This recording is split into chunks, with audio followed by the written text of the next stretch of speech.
I'm gonna be honest here, a lot of people aren't gonna like what I have to say, but friends don't lie.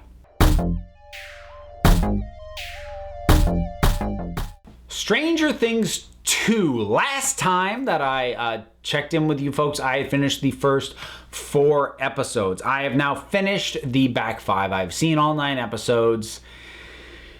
And most of the runtime of this video is going to be taken up with me complaining. But let me say some things up front. All right, and here's your warning. Spoilers, because I'm just going to get into this.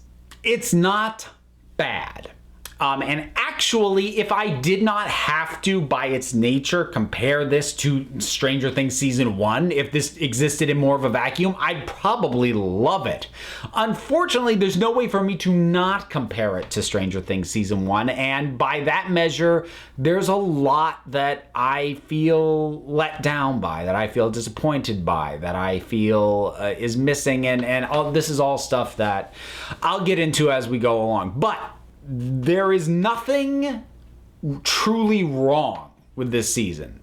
Well, there's a couple specific things I'll bitch about, but I'll get to them, and they're not huge in the big scheme of things. Most of what I'm going to talk about and what doesn't work for me has to do with me and kind of what I wanted out of the season. And I suppose maybe for a bit of context is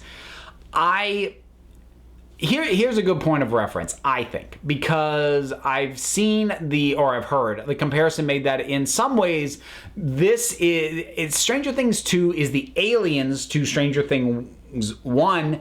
That is Alien, this is Aliens. So, and that's not a horrible comparison, you know, the implications are much bigger. We see more of the monsters. We have a bigger version of the monster. It's much more about grander stakes, and it's not just this personal little survival rescue kind of story. So I like the original Alien better than I like Aliens. Aliens is still good. I like the original better. I like the smaller stories. I like the more intimate, character-based focus more than, you know, the grander we have to save the world thing. That's not to say I don't enjoy let's save the world stories, but much like my feelings on the new Blade Runner movie, I loved the intimacy of the first one. That was the case here. So when it went bigger, which the season does, it didn't lose me, but you know, I was way more invested on just this group of kids, you know, hiding Eleven and finding their friend Will, than I ever was in, you know, oh, should they take down this government organization? Oh my God, what happens to the world if these things get out? Like, the minute you say, you know, the world's at stake, my interest drops. It just does, because you've oversold it. And I mean, it's different when you're dealing with a story that inherently is dealing with world-ending stakes, like something like the Avengers. That's inherently the world's at stake. Fine, I know that going in.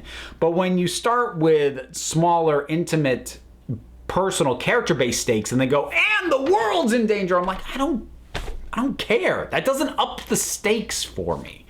But God, I've started going negative already. Positive. Let's start by saying some nice stuff. Performances, all good. All of the original cast, all the returning cast, even the new characters who I don't particularly like, we'll get back to that, are still well performed for what is written and what is expected of them. There are a lot of cool little moments, be they interactions between characters that are unexpected. There's a lot of really sweet moments, a lot of sweet connections. We get that with Hopper and Eleven. We get that with Bob and Joyce.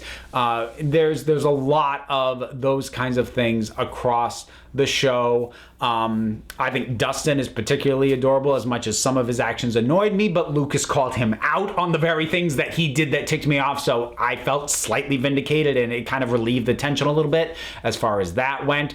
As cheesy as it was, the moment with D'Artagnan, I kind of went with. I kind of rolled with it. That was nice. Steve was awesome. I love Steve. Steve is probably like a top 4 characters in the show for me at this point. Between last season and this season, love me some Steve. I really like Paul Reiser. I like that he gives a human face to this government organization that's obviously up to some not so nice stuff. But when he's in that room with those other guys and one of them says, look, if the boy dies, the boy dies. And Paul Reiser just looks at him and goes, say that again. Like that. Great moment, and that reaffirmed what I hoped he was as a character, which was a guy who has this job it matters that he keeps this gate monitor, that they get all the data that they're going in, but he still cares about the impact. He cares about the people that are affected by this. That's what I wanted, that's what they hinted at, and I'm glad they delivered that. I'm glad he didn't suddenly pull back and like, oh no, I'm really evil. Like, thank you for not going there. The visuals are all good. The effects are still really good, but beyond the effects, just the imagery of this show is really, really good on a lot of levels. 11's makeover, I love it. I'm not entirely 100% sure why, but I really, really like it. I don't know why. It worked as for me. So there's a lot of good points in this. There's a lot of good things in it. And even the stuff that I'm about to start complaining about isn't necessarily awful, but it's all stuff that weighed on my enjoyment of the thing overall. The first is I'm going to rehash something that I said about the first 4 episodes because it held true pretty much throughout the season, which is this thing lacks a strong central pillar that everything is built around, because the first season had the disappearance of Will Byers. Everything circled that. The actions of the facility and 11's involvement. It was still based around she knows where Will is, she can help us find Will. The kids' involvement, Joyce, Hopper, everything circled this one easily graspable, easily relatable situation. Missing kid must find. This season doesn't really have that. This season just has a bunch of just narrative threads that eventually come together, but in a way that feels largely coincidental. Like everyone who was involved in the season 1 story, you immediately got why they were there, why they were involved, how they got roped into this. There's a lot of characters involved in season 2, new and old, that as far as the narrative is concerned, I don't know why they're there. I don't know why Max is there. And I like Max as a character, but I don't know why she's there, really. I don't know what function she serves for the narrative. I don't know really what she brings other than like giving Lucas and Dustin somebody to fawn over, which I don't think was really necessary. I mean, it was cute. It wasn't bad, but I don't know why she's there. And connected to that, I don't know why her brother is there. I don't know what greater purpose all of that served. But like I said, it's not just new characters. Mike has nothing to do in this season. Zero. Like he is so superfluous. Mike is so completely secondary to everything going on in this show that if he was not a character in the first season, if you were just writing this story and you didn't have season 1 ahead of time, he's not a character that you would write. He's not doing anything where it's like, well, if this character didn't already exist, we'd have to invent him. No, you wouldn't, because he does nothing. Like pretty much his only function is completely logistical, which is for him to have that moment with Max, to have 11 spot them together and then just go, which even that I don't even think was necessary, because I think if you had just showed her being single-minded, focused on her mother after she had that vision of her, that would have been enough to justify her actions, sort of thinking, I'll come back for Mike after. This whole her being jealous of Max thing is dumb. And I get it. I'm not saying it's not relatable. I'm not saying I don't understand it or that it's unjustified by the character. I don't like it. I think it's predictable and dumb. And actually, predictable might be the word that kind of brings the whole season down for me, which is that a big part of the first season is that I didn't know what the rules were, what that sort of the narrative and the genre tropes that the show was working in. So I spent pretty much the first season going, okay, well, how's this work? How's that work? You know, are characters safe? Who could die? I'm getting everything established. I'm getting a feel for the rules. Coming into season 2, pretty much everything played out how I would have expected them to play out based on the rules of this narrative universe that I came to understand from the first season. I mean, everything makes sense. None of it's bad. And I mean, none of it is illogical. but nothing surprised me about this season. Almost nothing caught me off guard. And even stuff that was probably supposed to, like when Bob died.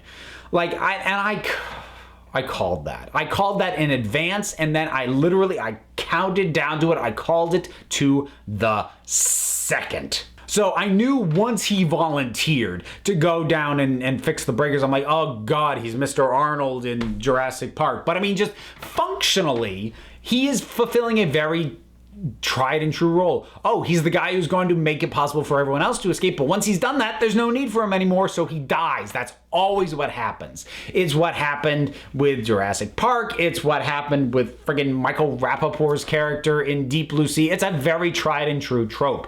So when he was trying to run away, he gets through the door, he shuts the door behind him, and one of the demodogs, I'll come back to them, one of the demodogs like slams on the door, and he gets in, he's in the lobby, and he sees Joyce, and the camera slows down a little. I literally counted down. It's like, and boom. And right when I said it, hit with one of the dogs from the side, and he was down. Like, to the second, I called that. And again, it's not that it's bad. It's that it was really, really predictable. And you know, in the scope of maybe, you know, the tropes of sort of 80s feeling sci-fi horror-ness, maybe some of these ideas were fresh, but they feel very much in line with everything that was set up in the first season. It all just feels like, yeah, okay, that is the thing that makes the most obvious sense to go from there. I mentioned the demodogs. I think it was a boring decision to basically just do the Demogorgon again, but smaller and more of them. I mean, that's what the Tremors franchise did. Come on, Stranger Things, you're better than that. And it made the world of the Upside Down seem smaller.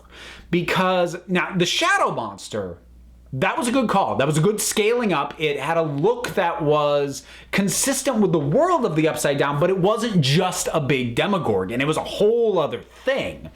But the Demodogs, like, they've got that same head that the Demogorgon had. So it's just, so what? Everything that is alive in this universe just has that head? Okay.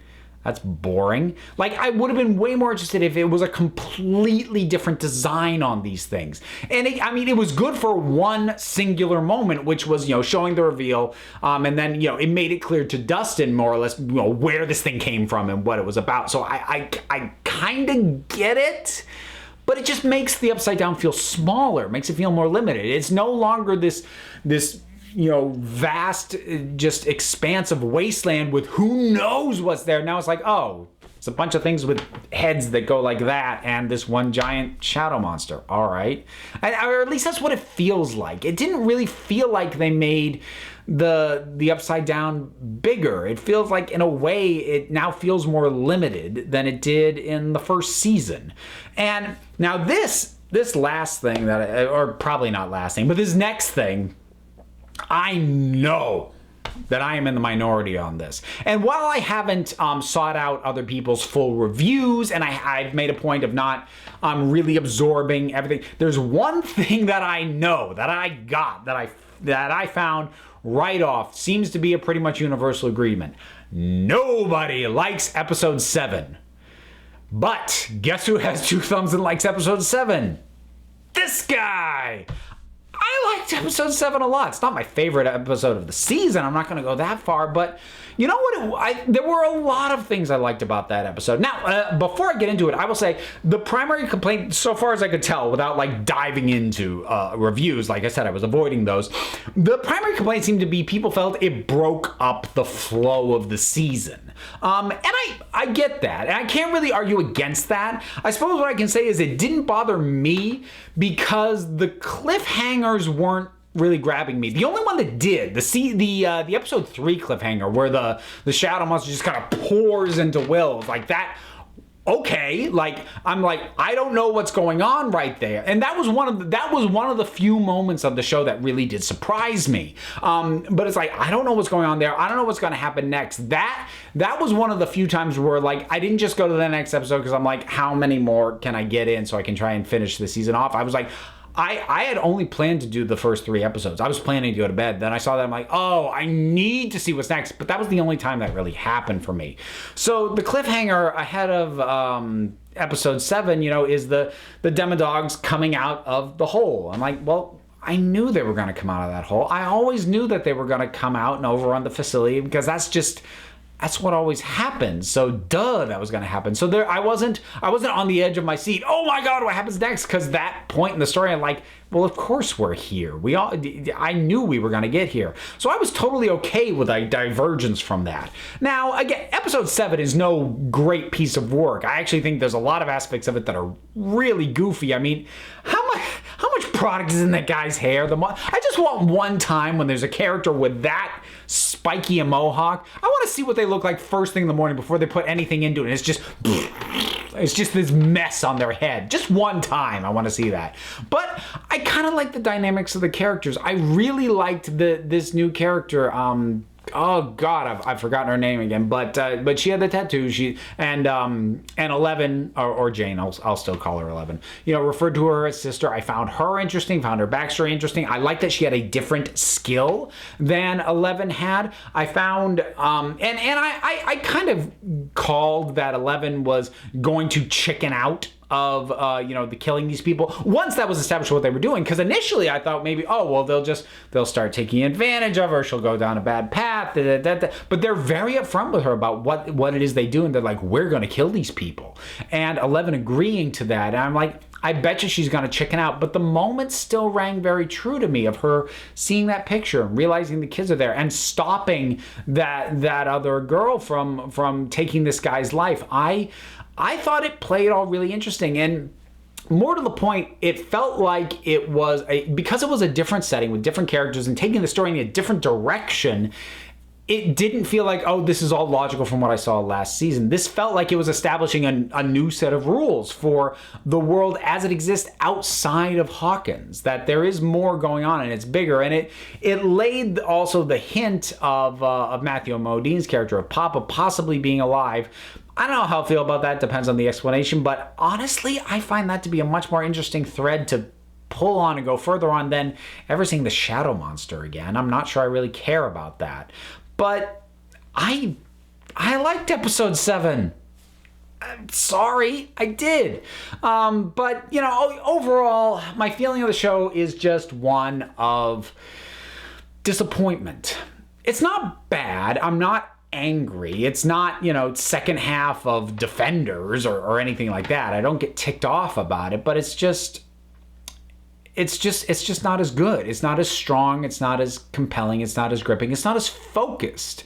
It's just, these characters who are here because they were here last time, so they're back, even if there isn't a narrative reason to keep them, and they're just kind of meandering around, and then they happen to all come together through a lot more coincidence than happened last time. And I'm hoping that having done what is, again, I think the very logical follow-up to the first one, I'm hoping that things will go in a more drastically different direction in the next season or the next 2 seasons, because supposedly they might shoot 3 and 4 back-to-back. I don't know what the word was on that. But I'm not soured on the show by any means. I'm just hoping that the next season can really shake me out of what is starting to feel like a comfort zone. What's starting to remind me of a little bit is Orphan Black. Now, I bailed on Orphan Black about halfway through season 4, and I think my big issue with Orphan Black was that it started with this fascinating premise and just kept running in circles but not moving forward anywhere. In many ways, this feels like season 1 again, only bigger, and that wasn't really what I was hoping for, because it's the Upside Down again. Something is invading from the Upside Down again. 11 stops it again, and I don't just want the same thing again but bigger next season. I want something different. What is that? I have no idea. Please surprise me. I don't want to be able to guess where things go from here. I want to be surprised by it. because very little about the season ended up surprising me, and that kind of bummed me out. But it's still good. It is not bad. Like if the first season was an A, this is a B plus. So it is not bad. It's just I know the show is better than what it gave me. So yeah, I think that's about it. Those are my thoughts on the entirety of Stranger Things Season 2. What did you think of the thing as a whole? Whatever you did, drop something down in the comments. Let's talk about it. Don't forget to like, subscribe, check me out on Twitter at Council of Geeks. Give a listen to the Council of Geeks podcast. That's available on iTunes and Stitcher. I am also one half of the Punch Like a Girl podcast. That is a presentation of the Fire and Water Podcast Network, fireandwaterpodcast.com. And until next time, this council is adjourned.